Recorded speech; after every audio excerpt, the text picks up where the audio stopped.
growing weary of running from room to room, practicing one-tooth insurance-driven dentistry? Then stay tuned for the latest episode of The Lionhearted, where Dr. Stephen Rasner will hand you the blueprint for what many call the gold standard of general practice dentistry.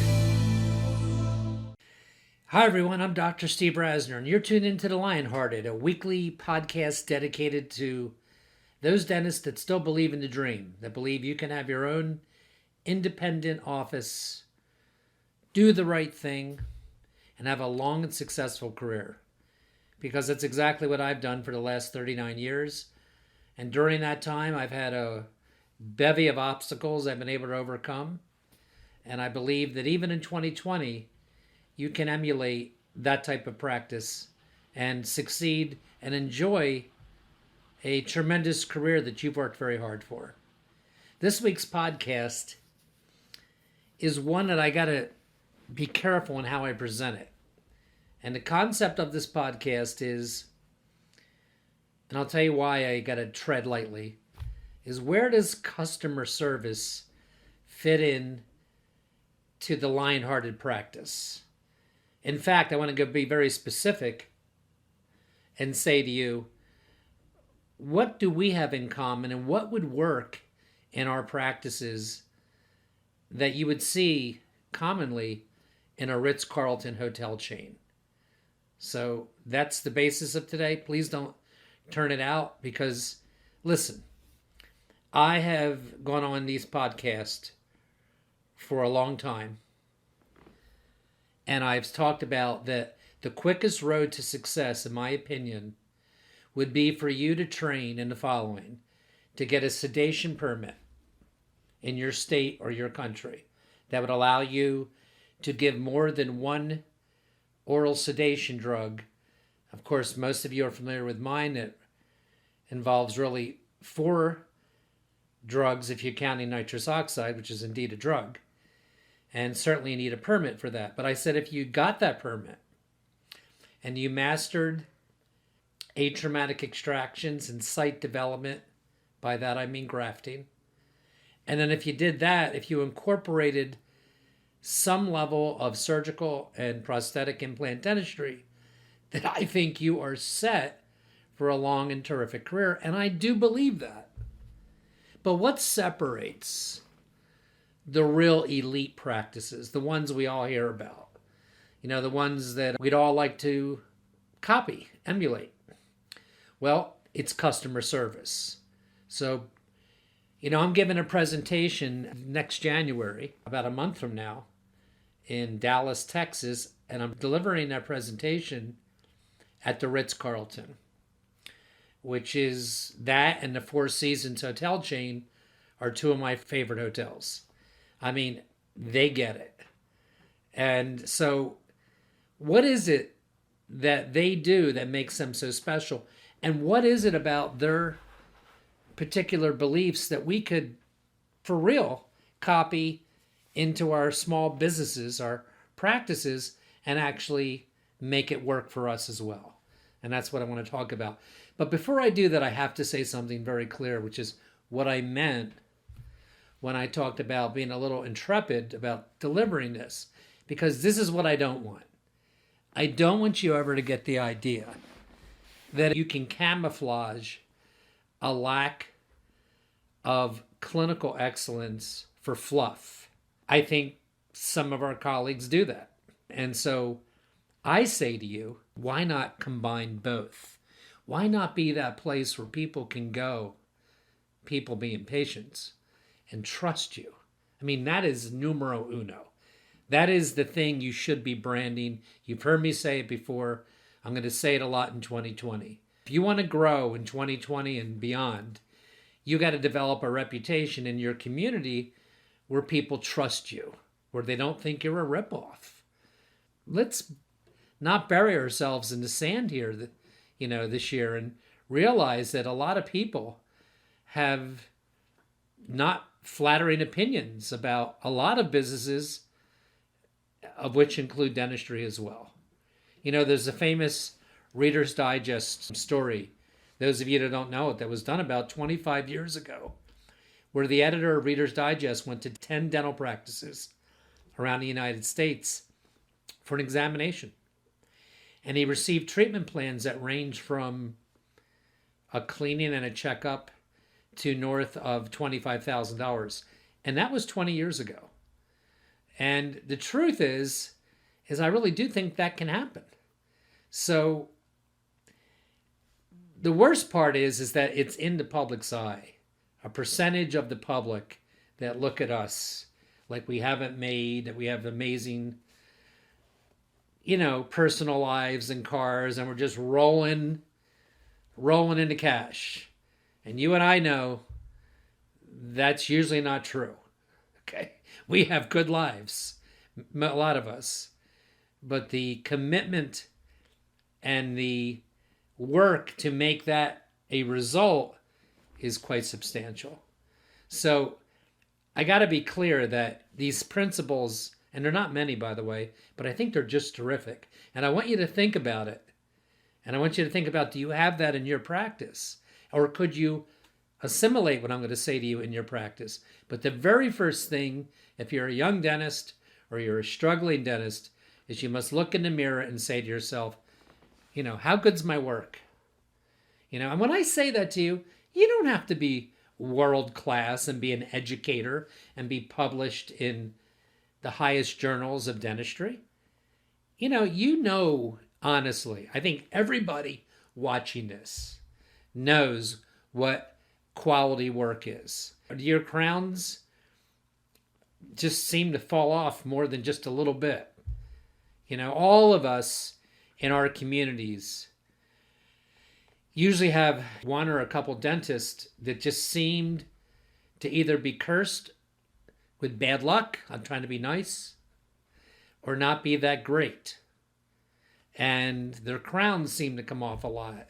And when they do fillings, more than the normal percentage of the people that receive just operative, direct, restorative dentistry from these dentists, their fillings tend to hurt the patients. In other words, the patient comes back. Listen, in my career, I've had a lot of associates, and I'll be honest with you, it is something I just don't experience personally a lot anymore. It's happened to me in my career for sure. But is that the staple of your practice? Crowns coming off, fillings bothering the patient all the time, a patient ending up with root canal that had no idea that was a possibility. And that's a communication problem by you if that's happening.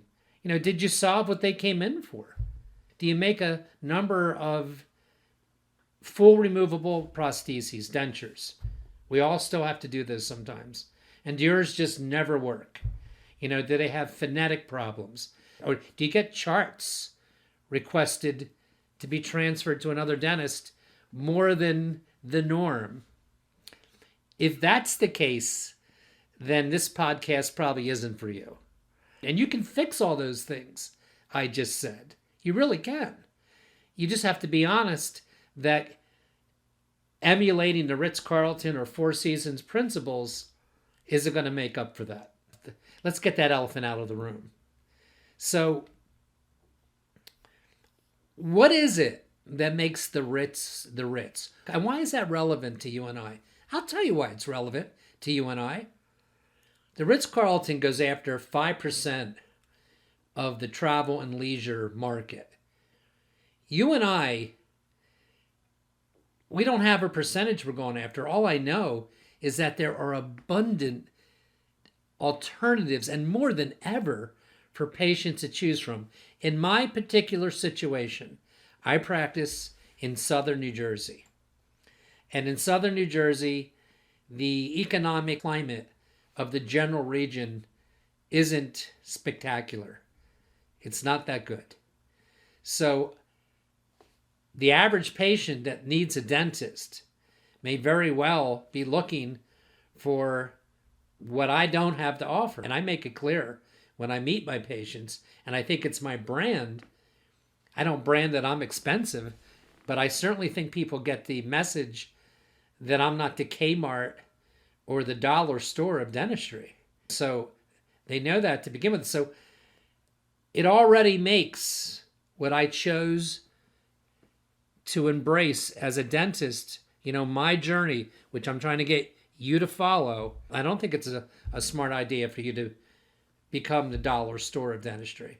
To not be that, you got to have something palpable that the patient can feel and visually see when they walk into your office that makes you stand out from the rest. You hear me? You understand where I'm going with this? That's just something that can't be imagined. It has to be true and real. So there are things that I think, the Ritz Carlton, their creed, their motto is, "We are ladies and gentlemen serving ladies and gentlemen." Well, that statement by itself doesn't help you and I so much into dental practice. But the other things they believe in fact, do. They believe in being spotlessly clean. So let me talk about that for a minute. Is that the way your office is? Because that's always been a big thing with me. I mean spotless. And the only way that gets done is that if your team knows that's important to you. And when I say that to you, I mean that you have to have a team that is okay about checking the restrooms and okay about going into the closet in the restroom and getting out a Clorox wipe and wiping things down that look clean to be even cleaner. It means nothing on the floors ever. I mean, clean is clean. And I'm telling you, that goes a long, long way with patients. What about the reception room where they first walk in? I would say to you that it's not a coincidence that the colors and the lighting used at these kind of places like the Ritz Carlton end up there. And you can do the same. All you have to do is either Google calming colors, calming lighting. If you did that when we're done this podcast today or later today, and you Googled calming colors, you'll come up with soft blues, soft violets, even some tans. I mean, what do you have? Does your reception room kind of look like a motor vehicle office or a municipal courtroom in terms of the lighting? I mean, lighting can be layered. It should be on dimmers. There's so much you can change the ambiance of a room without really having opulent furniture and a tremendous investment in furniture and things like this and decorative items of that room. It's a lot about the lighting, the colors that you chose to use. And look, if this isn't resonating with you, I'm sorry, but I'm trying to get you to see the light that part of the Ritz's attraction and why they have done so well for so long is detail to everything. And I'm trying to get you to see the same thing, even in your reception room.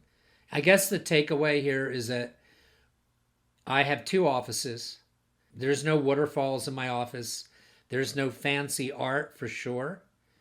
But I think there's a sense of a spa. And I want that. And I feel that myself. So I know my patients feel it. So the physical plant embraces calm. Okay? The next one, of course, is your team. And how important are they in this? I see a lot of my colleagues, especially my younger colleagues, investing a lot of time on cute little vignettes that they put on Facebook that tell little stories about their practice. And, I guess that's a fine thing to do. As long as you have the time, equal time, to invest in your team, to train that team to understand people skills and people value, Ritz Carlton skills and value. And by the way, before I forget, you can actually Google, and I don't know how much it costs, so forgive me, but I know I have colleagues that have done this, and you can actually hire the Ritz Carlton who will send a trainer out and spend a number of hours, with your team and teach you some of the people skills that they embrace to their own teams. But even if you didn't do that, what if you just took your own team and let them know the importance about knowing the names of the people that come through the door every day? I mean, that is a huge, huge thing. I want to tell you something. 20 some years into practice, so I'm going back probably about 15 to 20 years ago, I realized that my practice was disconnected. And what I mean by that is sometimes my front desk team was on fire doing things I was proud of. I could watch it, I could see it. And the clinic portion of my team wouldn't be on that page that week or month. And then vice versa as well. And what I did is I made up a book called the Protocol Book. It's the first book I ever wrote. And if you buy, I'm not telling you this to buy it, but it's on the RasnerInstitute.com. The Protocol Book, What to Do When. And what I did for about a year is I jotted and wrote down every time something happened in my practice that I either didn't like or I didn't have an answer to. So a hygiene patient from out of town was late by 20 minutes. They weren't there yet. Or how do we handle that? What do we do when they get there? Or somebody came in for hygiene, which I know you can relate to, that had something going on that I didn't know about. A loose crown, a crown that was out, a part of a filling in the front that had come out. And I didn't get that message. How do we start our day? How do we close each day? All kinds of person's temporary crown is out. It was in the front or the back. They're two different protocols. And you know why? Because it's a marketing nightmare for you. If somebody in your town is going to work on Monday morning and there's a front temporary crown out or in the aesthetic zone and they can't get a hold of you, or they call you and you don't call them back. So there's a protocol for calling the patient back within 15 minutes with an answer. How many times do you let your phones ring?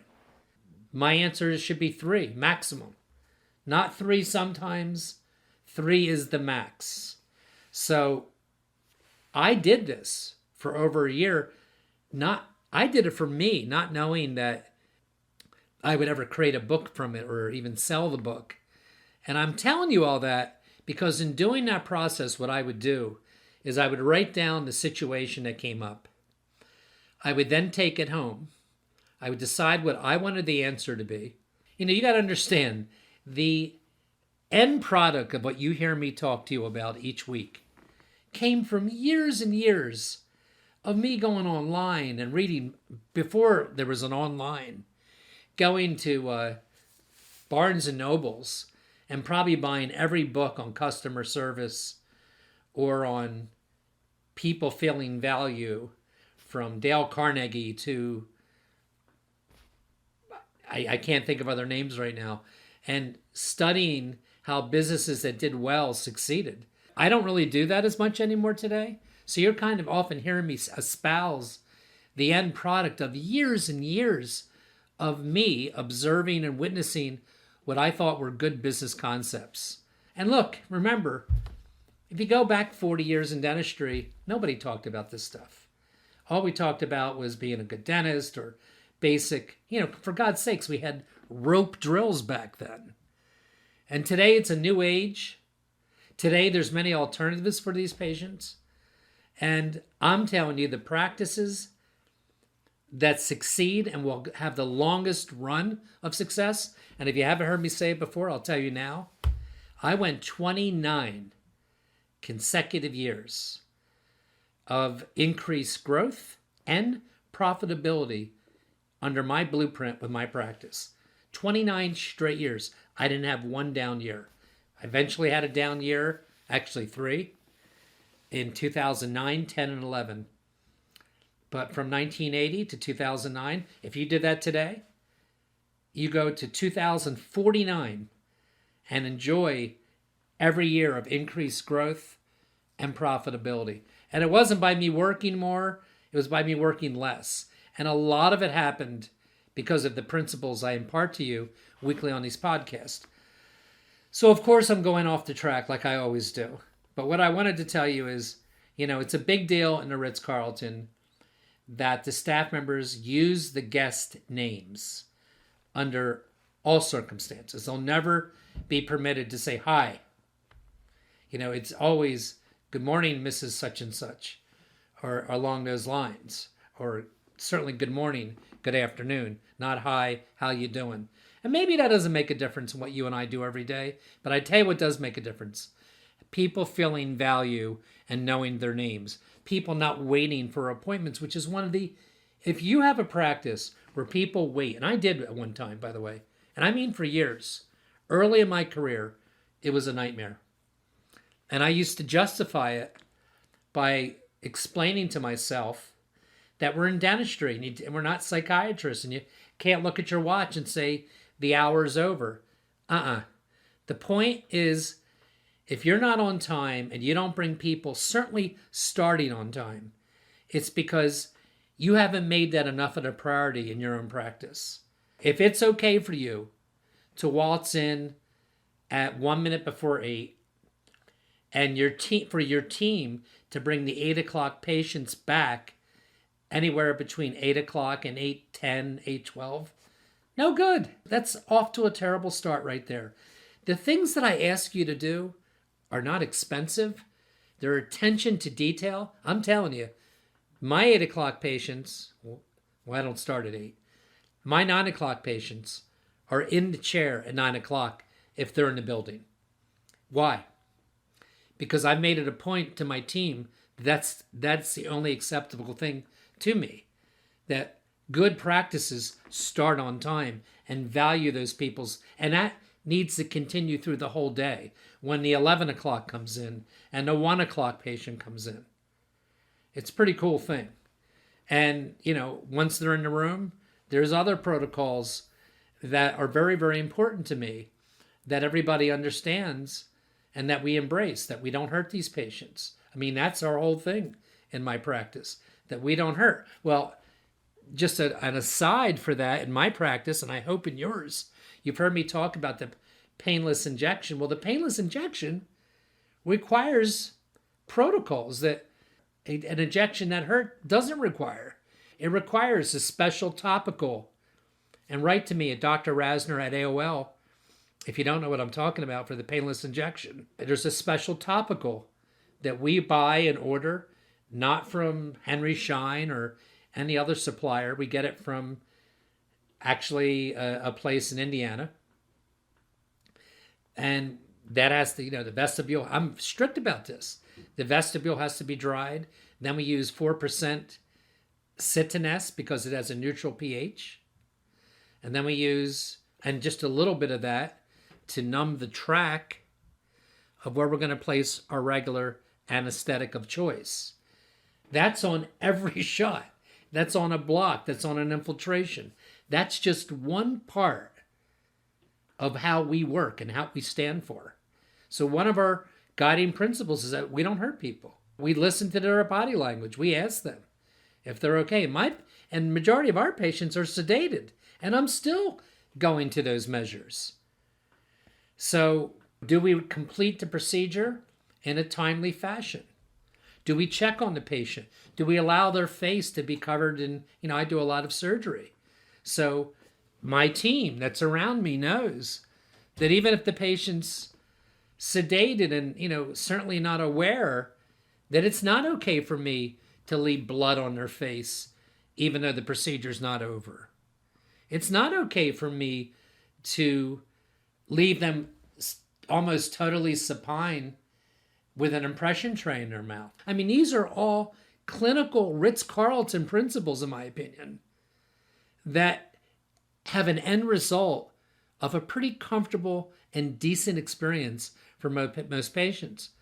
And then certainly, for sure, when we dismiss them, just like, when you go to the Ritz Carlton or Four Seasons, there are triple and quadruple checks if that room has been cleared and okayed for the next guest. Well, I kind of do that with my patient before they leave. Are they cleared to look in the mirror when they get in their car? Or are they cleared to look in the mirror in the bathroom on the way out? Is there any impression material on their face or, for goodness sakes, blood or anything like that? That is I don't know if this is coming across. You got to understand, when I do these podcasts, there's not a live audience. It's me and you. So I hope this is coming across because it feels like it should. Every single time, whether they're sedated or not, somebody walks that patient up to the front desk. Do we know what the next appointment is? Do we have everything we need for the next appointment? And if that patient is sedated, did the ride or significant other Have they been explained for the next appointment? Did they get their next sedation medicine for the upcoming appointment? Do we need any prescriptions called in? And that can't be a, oh, by the way thing. I don't want any phone calls back to my office that say I didn't get my script. They said you didn't call it in. Those kind of things. Do they need a ride home? Do we need to take them home? Is it on the record that they get called later that day and or tomorrow? All these things that I'm telling you, and I know you can tell this, are how it really happens in a quality office. And if you do that, that is palpable. And what else could you possibly do? If you provide outstanding work, and on top of that, you have trained a team that is skillful in people skills that I'm going over with you now, knowing their names, being respectful of their time. You know, a lot of times I'll have 2 and 3, even 4 different procedures scheduled for a sedated patient in my office. So that might be scaling and root planing for the first hour and a half, maybe root canal, and maybe whatever it is after that. You know, when I make sure, and they're sedated, so, you know, under my sedation cocktail, they can become awake enough to communicate with you. They may not remember it later, but they can communicate. So, you know, we're asking them, are you okay? Have you had enough? Or do you want me to go on, whether I have time or not? It's never, ever about our schedule, whether we don't want to lose the possible productivity. It's always about how this patient feels. That's a hard thing to find, I believe, in 2020. And I think it's a worthy thing of you focusing. So yeah, go out and make all the vignettes you want on how cute your office is and by doing this or that, but be mindful of training your team to do the things that people really will not forget. They'll forget your video in a couple of weeks, but they're not going to forget how you made them feel. I hope this has been useful for some of you.